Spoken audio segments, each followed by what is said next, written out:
President Trump is doubling down on his demands for U.S. control of Greenland.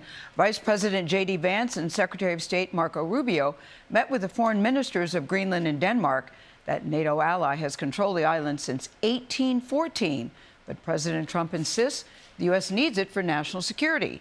Nancy Cordes is at the White House with the latest. Nancy, good morning to you. What can you tell us?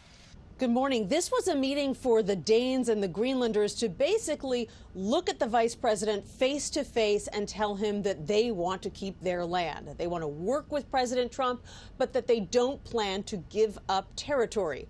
That was not good enough, however, for President Trump. The president has made his view clear, and we have a different position. That was Denmark's foreign minister after a highly unusual meeting with Vice President Vance and the Secretary of State.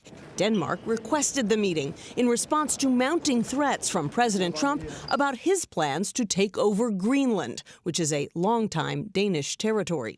We are going to do something on Greenland, whether they like it or not. In the meeting, the Danes reiterated that the Arctic territory is not for sale, though they welcome a U.S. presence there.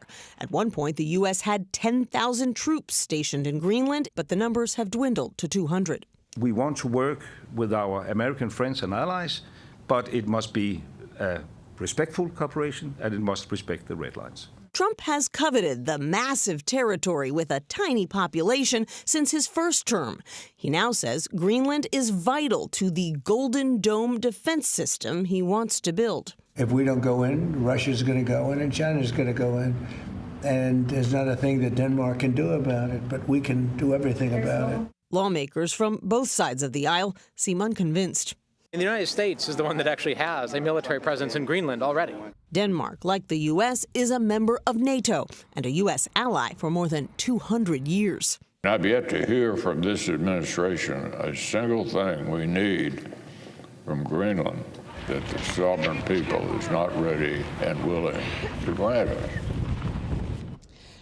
Danish officials have rejected Trump's claims that they are leaving Greenland vulnerable to threats from China and Russia. But in a bid to head off those claims, they did announce that they are stepping up military exercises in Greenland. And in a show of solidarity, French President Emmanuel Macron announced he's going to be sending troops, too.